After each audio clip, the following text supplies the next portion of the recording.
Pakistan's airstrikes and Taliban's retaliation, they've also created a new law in their own dynamic. Is India stepping into the vacuum as a regional stabilizer? And I'll tell you why I'm asking you this, because from a military strategic standpoint, about all the developments that we've been seeing, does engaging Kabul enhance our counterterrorism shield or expose us to new vulnerabilities? Muttaqi Saab has said that our Afghan land is not going to be used for any terrorism activities or any anti-India activities. But, I mean, how far can that word really go at this point in time? Thank you, Kabir.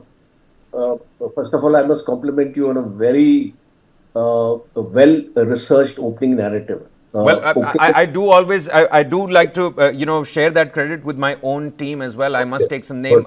In your interest, executive producer Justin Thomas should be given all the credit for that. But back to you, General. Many thanks for that. Let me give you a pragmatic assessment. Let me not give you a one-sided story, because we need to delve into a bit of realism.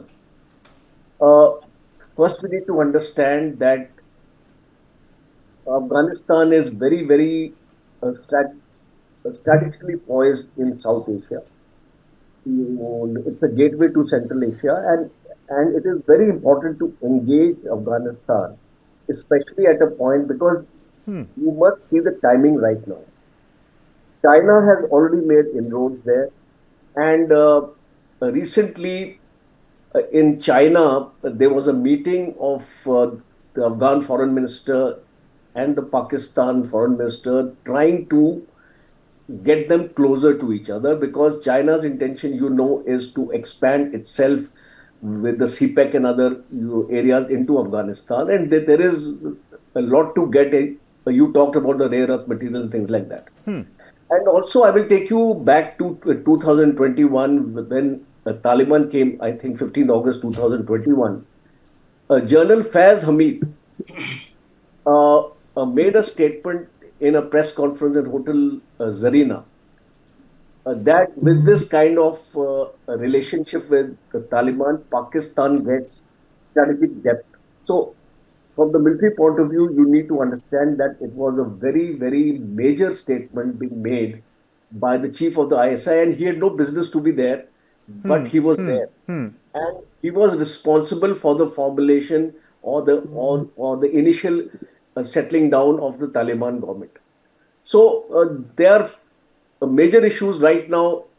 You cannot talk about Afghanistan in isolation. You have to talk about Balochistan and Khyber Pakhtunkhwa also, because two major crossings, Chaman and Torkam, are there in these areas, and they are the lifeline of Afghanistan. See, you have to understand Afghanistan is a landlocked country, and all the daily supplies like vegetables and things like that come from Pakistan. So Pakistan is an umbilical cord, I would say, that I would even go to that extent with Afghanistan. So if I talk about a long-term strategy, I don't think Afghanistan can afford to have a long-term discord with Pakistan, and you have to take this statement for the reality, because all Taliban leaders have been brought up in madrasas in Pakistan. They have properties in Pakistan.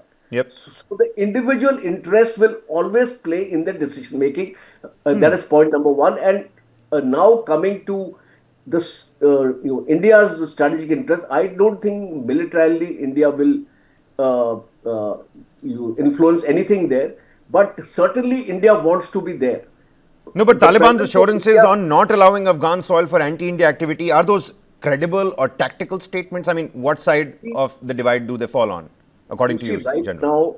Now, they are positive statements, and we must take it in that manner. Okay. Because later on, the credibility of Taliban will always be a question mark until they prove themselves. See, so far, Taliban has been a non-trustworthy organization, and India has never engaged with them, even if you remember. You're right, General. This is a litmus test.